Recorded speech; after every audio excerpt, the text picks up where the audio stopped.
صباح الخير، تاني يوم من أريحة فلسطين. النهارده هطلع على نابلس أو نابلس حسب بقى بتنطق عشان أجرب أحسن كنافة في العالم، الكنافة النابلسية اللي هي أصل الكنافة أصلا. فهطلع من أريحة، الطريق هياخد معايا تقريبا خلينا نشوف هتاخد معانا قد إيه. أول حاجة لما بتيجي بتحط، احنا دلوقتي أنا رايح جزء فلسطيني، لما بتيجي تحط جزء فلسطيني فالنافيجيشن بقى مطلع لك هنا ايه، مش عارف انتوا شايفينه ولا لا، بس هو مكتوب this destination is a high risk area or prohibited to Israelis by law، ان المنطقه دي ممنوع يخشوها الاسرائيليين لانها منطقه خطر بالنسبه للاسرائيليين. فاحنا هنروح النهارده على نابلس. الطريق حوالي 84 كيلو، مش عارف اوضحها لكم ولا لا. الطريق هياخد معايا تقريبا ساعه وتلت او ساعه ونص حسب المواصلات. كل ده عشان نجرب احسن كنافه بالعالم، عشان نستكشف مدينه نابلس. بس قبل ما نطلع لازم نبتدي يومنا بالبيبسي الفلسطيني. يلا بينا.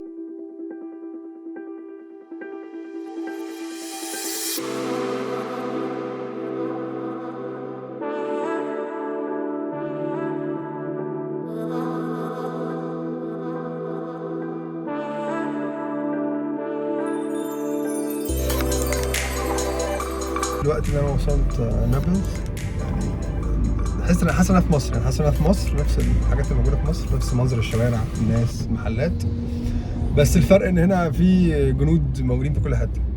بس احساس مصري، مصر قوي يعني. السواقه في نابلس اكنك في مصر، طريق واقف ما تتحركش، تتحرك مصر. حاسس ان انا في مصر، بس هنا ممكن يعني الزحمه اخف شويه من مصر، بس برضو اللي هو الطريق ايه، واقف يعني واقفين كده ما بتتحركش. بس احساس تاني. كنت اول مره اشوف علم فلسطين. ايوه حاضر، هو بحب الزمان يا. كنت اول مره اشوف علم فلسطين من ساعه ما جيت، كان واحنا جايين انا شفت علم فلسطين اخيرا. المفروض دلوقتي ان انا وصلت نابلس، وكنت حاطط على النافيجيشن ان هو يوصلني السيتي سنتر او الاولد تاون او اي حاجه، يعني السنتر اللي موجود عشان اروح عند الراجل بتاع الكنافه المشهور قوي ده. بس انا مش عارف، يعني انا وقفت كده في مكان المفروض هو ده النافيجيشن باين ان هو ده السيتي سنتر في نابلس، فلازم نسال اي حد. اذان شغال دلوقتي، فخلينا نسال اي حد ازاي نروح هناك، لان انا مش عارف. عايز اروح السنتر بتاع نابلس، اروح ازاي؟ ضلك ماشي زي ما انت دوري. ايوه بس طب في بقى الراجل بتاع الكنافه، المكان اللي بيعمل كنافه مشهور نابلسيه فين؟ برضه جوا على مركز البلد على طول. ايوه بس كده. بس من مصر كنا. من مصر. حياك الله، اهلا وسهلا. شكرا. اهلا وسهلا، شاطر. تمام، فاحنا هنكمل على طول لحد ما نوصل زي الناس ما قالوا. احلى حاجه هنا في فلسطين، يعني اول ما تتكلم الناس تعرف انك مصري، اول ما بتعرف انك مصري تحس كده بانبساط فيهم كده. ما جيت فلسطين والموضوع ده موجود، اللي هو يعرف انك مصري تحس ان هو سعيد كده وعايز يساعدك باي طريقه. فخلينا نكمل على طول نشوف هنوصل لفين. المفروض دلوقتي انا وصلت السيتي سنتر بتاعت نابلس. دلوقتي بقى رحله البحث عن الراجل المشهور بتاع الكنافه اللي انا جاي له كل المسافه دي عشان اكل عنده. هنا النافيجيشن ما بيشتغلش قوي، يعني ما بيوصلش المكان اللي انت عايزه بالظبط، فلازم نسال اي حد ازاي نوصل ناكل كنافه ونستكشف كده المدينه الجميله. انا حاسس ان انا في الغردقه مثلا بس من غير بحر، يعني احساس كده نفس حتى لون التكاسي. فخلينا نشوف فين بتاع الكنافه.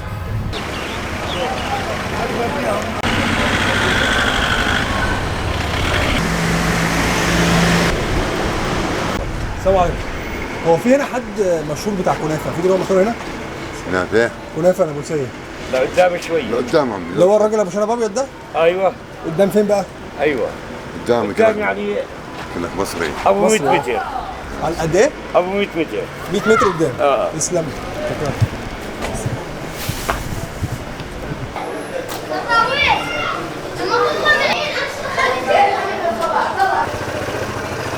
جهاد، المكان جميل بطريقه مش طبيعيه. مش عارف هم هنا معلقين الزينه دي عشان رمضان ولا مالهاش علاقه، ولا هم عادي الطبيعه كده بيعلقوا زينه على طول. بس لا يعني منظر جديد، يعني منظر حلو، حارات صغيره قوي، حاجات الواحد كان بيشوفها في التلفزيون زمان. دلوقتي حاضر انا اسف، اتفضل. دلوقتي واحد موجود جواه، حاجه لا مش حدش يحس المنظر ده غير لما يكون موجود جواه.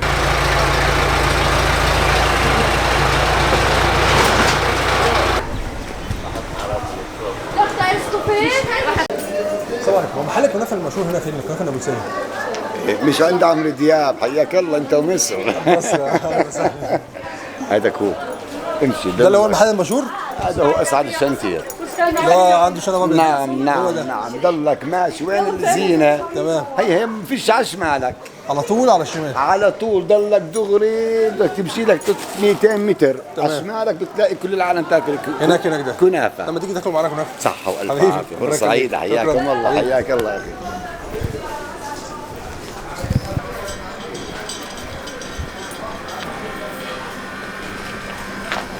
السبانخ بلد السليم، بلدية السبانخ بلد السليم. تقريبا ساعة بلف عشان اجي بتاع الكنافه اللي انا حلويات الاقصى. ايوه حلويات الاقصى، انا نسيت اسمه ايه اصلا، عمال ادور على اسمه بس نسيته. المكان صغير قوي يعني، اصغر ما ممكن تكون تتخيل، بس كميه الناس اللي عليه كتيره يعني. المكان ما شاء الله محل حاره صغيره جدا، حاجه عامله زي خان الخليج كده عندنا في مصر، بس بص الناس اللي عليه واقفه قد ايه.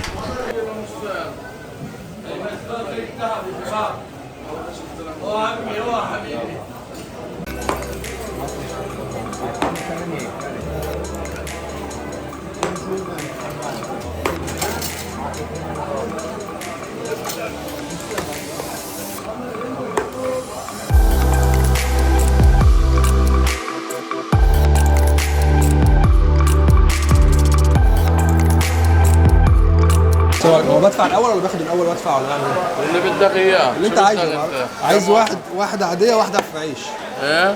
واحده عاديه واحده جوه عيش. بس بدك تجيب العيش انت. انا اللي بجيب العيش؟ من المخبز. ايوه خلاص اديني عادي. نحاسب بقى ولا ناكل ونمشي؟ كل وامشي حبيبي خلاص. هاي معانا. تمام تسلم. دي بقى الكنافه اللي انا جيت لها من اخر الدنيا عشان اجربها. دي القطعه سعر الواحده 6 شيكل. دي بقى اصل الكنافه النابلسيه. تعال نشوف بتقول ايه. لا طعم تاني خالص. طعم تاني خالص. سخنه نار. بصراحه اسطوريه يعني، يستحق الزحمه اللي عليه والناس اللي بتجيله من كل الدنيا عشان تجرب الكنافه النابلسيه الاصليه. السلام عليكم. اتفضل عمي. عايز واحد تمرين. خلاص. ايه؟ تمر مش ده تمر؟ لا تمر هندي.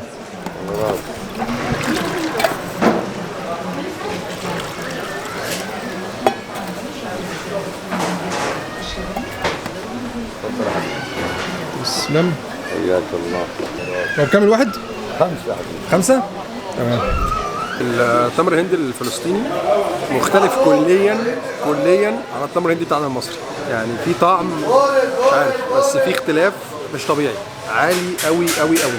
تبقى ماشي ومجرد بس انك يعني تبتدي تتكلم. انا بس ابتدي اتكلم حتى لو ببعت فويس مثلا لحد وانا ماشي والناس يسمعوا ويجي يقول لك ايه ده انت مصري، وتلاقي الناس فرحانين. حاجه عظيمه والله يعني. اوريك قد ايه الشعب الفلسطيني بيحب الشعب المصري، غير انك طول ما انت ماشي مشغلين اغاني مصريه، مشغلين عمرو دياب، مشغلين محمد رمضان، ما اعرفش ليه محمد رمضان بس يعني مشغلينه، بيتفرجوا على افلام عربيه ومسلسلات عربيه. فحاجه والله عظيمه يعني، حاجه كده احساس انك تحس ان الناس عايزه تساعدك والناس حابه انك مصري، وده في كل حته في فلسطين تقريبا. فدي حاجه كويسه يعني، حاجه حلوه. الزحمه اللي موجوده في نابلس مش طبيعيه، زحمه، عربيات كتيره، والناس كلها ما يعرفش، كله كلاكسات لبعض، الناس كلها متضايقه، الناس كلها مستعجله، نفس النظام بتاع مصر.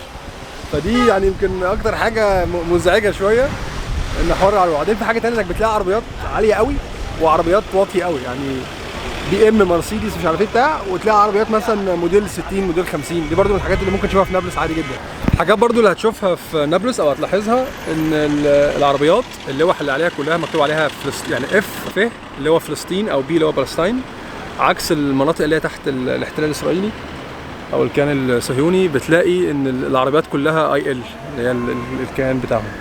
فدي برضو حاجه حلوه انك طول ما انت ماشي شايف عربيات عليها فلسطين عليها فلسطين عليها فلسطين.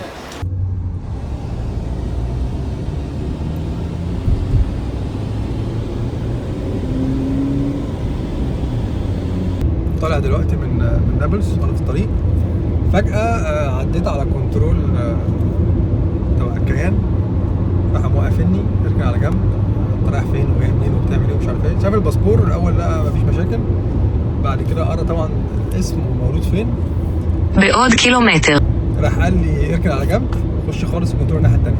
دخلت الناحيه الثانيه، راحوا منزليني من العربيه وقال لي افتح كل حاجه في العربيه، وافتحها وافتح الكبوت وافتح الشنطه وفتش كل حاجه.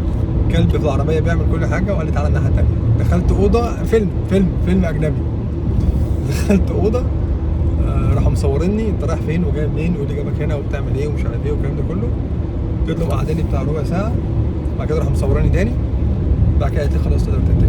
معرفش ايه السبب، وانا اصلا مش عارف انا فين لحد دلوقتي، يعني انا ماشي ورا النافيجيشن، بس عدت على خير الحمد لله. لو حد كان قال لي من 15 سنين مثلا ان النهارده او في يوم من الايام هبقى بسوق معايا عربيه وبسوق حوالين فلسطين كلها، ولا حد كنت تصدقه. انا دلوقتي بسوق يعني من مدينه لمدينه في فلسطين، من ثالث او رابع او خامس مدينه اجيها اسوق اوصل لها. الطبيعه مش طبيعيه، يعني الطبيعه بتاعت فلسطين مش طبيعيه، طبيعه خلابه. انا موجود دلوقتي في، انا ما اعرفش انا فين اصلا، يعني انا طالع من نابلز على مدينه ثانيه، انا فين بقى دلوقتي ما اعرفش، بس المنظر زي ما انتم شايفين جبال في كل حته، وانا مش عارف الصوره واصله لكم ولا لا، بس في ورا مدن وعمارات فوق الجبال. انا هحاول اقرب لكم الزوم عشان تشوفوها.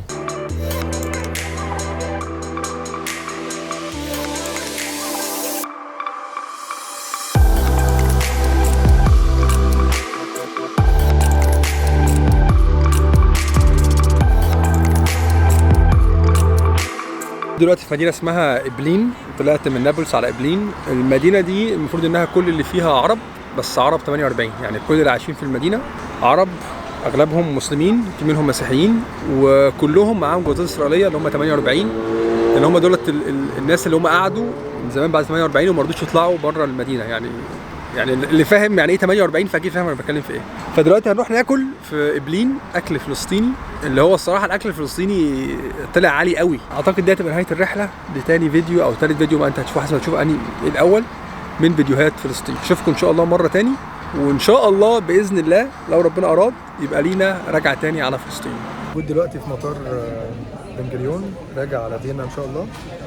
طبعا يعني حصل معايا تحقيقات وانا جاي دلوقتي، يعني عشان اسافر عشان ارجع. يعني الحمد لله انا اصلا كنت خايف ان هم يفتشوا وياخدوا الفيديوهات والحاجات دي، يعني ياخدوها او يمسحوها او كده، فكنت مخبي الميموري كارد بتاع الكاميرا في مكان، لان طبعا ده عليه كل الفيديوهات اللي انا صورتها، والفيديوهات اللي على الموبايل كنت مخبيها كلها. فيعني اعتقد هعمل فيديو مفصل، يعني فيديو لوحده خالص اقول حصل معايا ايه وانا داخل وانا خارج، لان الموضوع الصراحه يستاهل. ف يعني نقول مع السلامه يا فلسطين، وان شاء الله ربنا يكرمنا ونرجع مره تاني. كانت تجربه يعني شعور لا يوصف والله. لينا عوده ان شاء الله يا فلسطين. السلام عليكم.